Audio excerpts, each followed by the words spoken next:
नमस्कार, मैं आपके साथ प्रिया तिवारी और आप देख रहे हैं प्राइम टीवी। शुरुआत करते हैं बुलेटिन की।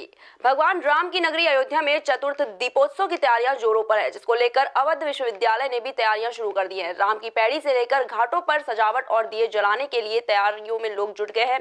वहीं इस बार 24 घाटों पर 6 लाख दिए जलाने का लक्ष्य है। 6 लाख दिए जलाने के लिए 8000 स्वयंसेवक इस काम को करेंगे। इस बार का दीपोत्सव इसलिए भी है क्योंकि पिछले साल का रिकॉर्ड भी तोड़ने की तैयारियां हो रही हैं और इस बार दीपोत्सव पर रामनगरी अयोध्या करीब 6 लाख दीपों से जगमगाएगी और Guinness book of world record में अयोध्या अपना नाम दर्ज करेगा। एक चीज और कर रहे हैं कि इस बार डिजिटल दीपावली भी आप मना सकते हैं। हम लोग इसको भी लॉन्च कर रहे हैं इस साल कि आप सभी देश में विदेश में कोई भी डिजिटली जो है अयोध्या में राम मंदिर में दिया जला सकता है। ऐसी व्यवस्था पहली बार इस बार हम कर रहे हैं डिजिटल दीपावली की भी।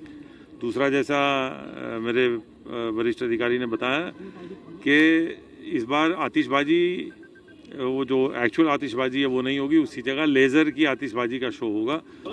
माननीय मुख्यमंत्री जी ने इस बार के दीपोत्सव के लिए आज हम लोग को पूरी टीम को भेजा है कि यहाँ पर जैसे हर साल दीपोत्सव होता है, इस साल भी उससे भव्य दीपोत्सव हो, लेकिन सोशल डिस्टेंसिंग के साथ हो और कहीं भी कोविड के नियमों का पालन की कठिनाई ना हो।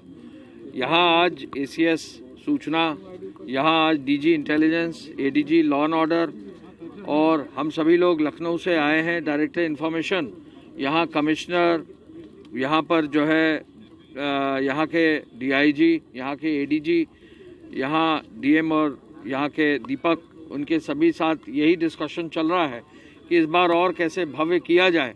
और 2-3 चीज़ें ज़रूर कहेंगे कि इस बार भी कुछ नायाब चीज़ें जो है पर्यटन विभाग की ओर से, सूचना विभाग की ओर से और सभी की ओर से किया जा रहा है।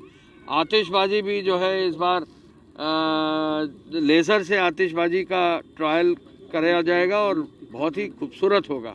कौशाम्बी में भरवारी कस्बे के कस्तूरबा गांधी बालिका इंटर कॉलेज के प्रिंसिपल नीलम भारती को प्रबंध तंत्र ने 1.25 करोड़ के गबन के आरोप में निलंबित कर दिया है। साथ ही कार्रवाई की रिपोर्ट DIOS को भेज दी है। प्रिंसिपल के खिलाफ हुई इस कार्रवाई से कॉलेज में हड़कंप मचा है। उधर प्रिंसिपल ने निलंबन की कार्रवाई को गलत ठहराया है और उनके ऊपर लगे सभी आरोपों को सिरे से खारिज किया है। उनका कहना है कि कोरोना काल में खुद प्रबंधक ने ही छात्रों से वसूली की बात कही थी।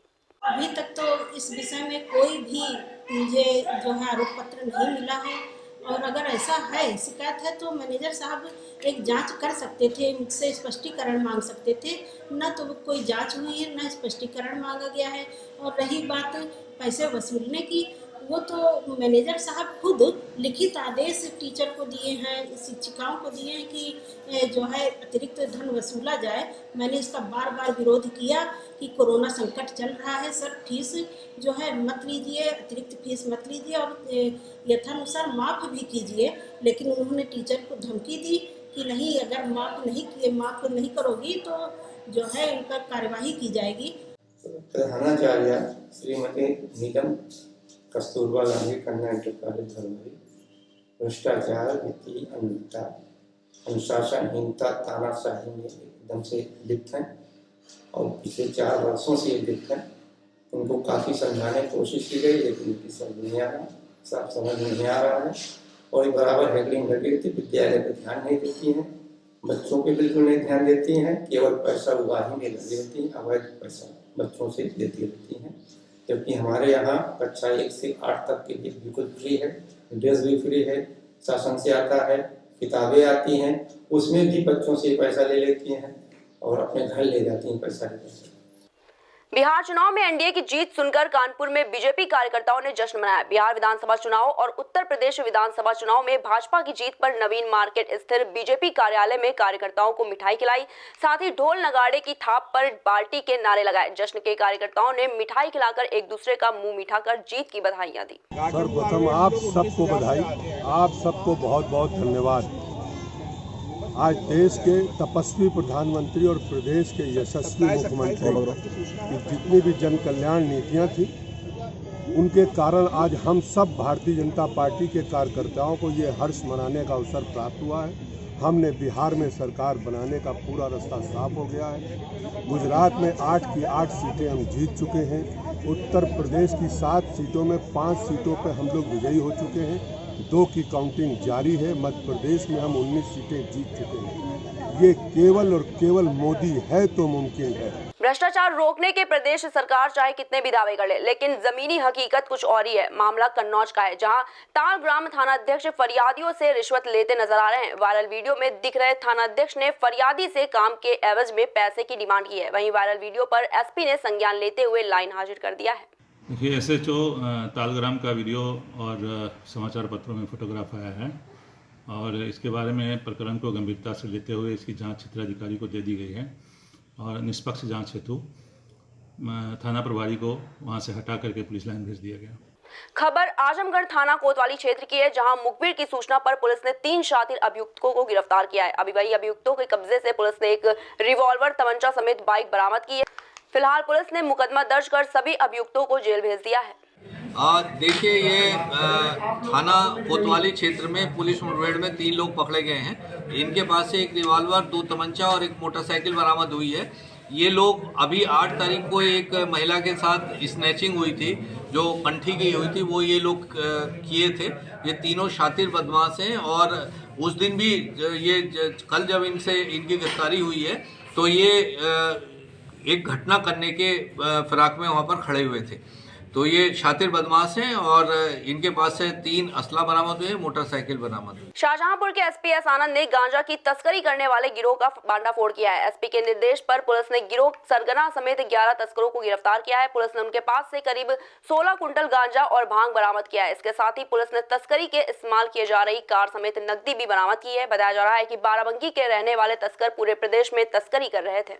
ये एक बड़ा अच्छा ऑर्गेनाइज्ड गैंग है, संगठित आपराधिक गिरोह है, जो यहाँ इस तरह के मादक पदार्थों की तस्करी करके यहाँ लाके उसका विक्रय करता है। इसका जो यहाँ का जो सरगना है उसका नाम रितेश जायसवाल है, जो गिरफ्तार हुआ है और इसके साथ में इसके 11 साथी और गिरफ्तार हुए हैं। ये बेसिकली एक मुखबिर की सूचना थी जिस पे ये कार्रवाई हुई है। इसको हमारे एसपी आरए श्रीमती अपर्णा गौतम, इन्होंने बहुत ही मेटिकुलसली इस ऑपरेशन को सुपरवाइज़ करते हुए इसमें कामयाबी दिलाई।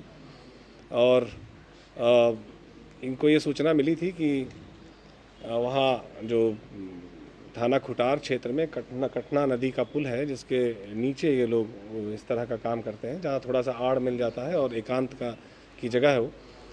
तो ये वहाँ भांग और गांजा ये लोग लाते हैं बाहर से। और उल्लेखनीय बात यह है कि ये सारे लोग जो 12 लोग हैं, ये सभी जनपद बाराबंकी के रहने वाले हैं और वहाँ से ये गांजा प्रोक्योर करके लाते हैं और उसके बाद यहाँ पे उसको मिक्स करते हैं, उसमें कुछ केमिकल भी मिलाते हैं, उसकी पैकेटिंग करते हैं छोटी छोटी।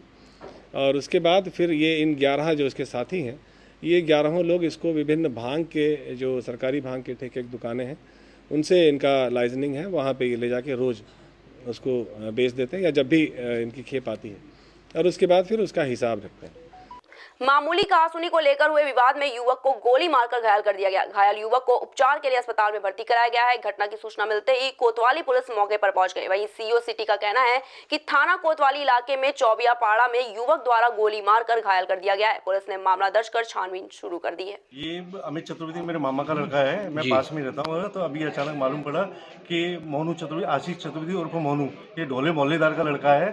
ये जो घर में दरवाजा खटखटा के आके कुछ कहासुनी हुई थी इनकी, कुछ कल या आज कभी कोई होगी, दरवाजे पे आके, घर के दरवाजे पे आके गोली मार गया उसके पैर में आके और भाग गया है। फिर ये देखिए, थाना क्षेत्र कोतवाली में चौकी क्षेत्र होली गेट अंतर्गत एक व्यक्ति जिसका नाम अमित चतुर्वेदी है, जिसकी उम्र करीब 42 वर्ष है, उसके दाहिने घुटने के ऊपर एक गोली लगने की घटना हुई है। इस संबंध में शीघ्र ही मुकदमा पुलिस द्वारा पंजीकृत किया गया है और जो आरोपी इनके द्वारा नामित किया जा रहा है उसकी गिरफ्तारी शीघ्र ही पुलिस द्वारा किया जाए। सहारनपुर के नागल थाना क्षेत्र में तेज रफ्तार का कहर देखने को मिला, जहां अज्ञात वाहन की चपेट में आने से 2 युवकों की मौके पर ही दर्दनाक मौत हो गई। दोनों मृतक युवक शुभरी गांव के रहने वाले बताए जा रहे हैं। वहीं जानकारी मिलते ही गुस्साए परिजनों ने रूट जाम कर हंगामा काटा। सूचना पर पहुंची पुलिस ने स्थिति पर काबू पाया है।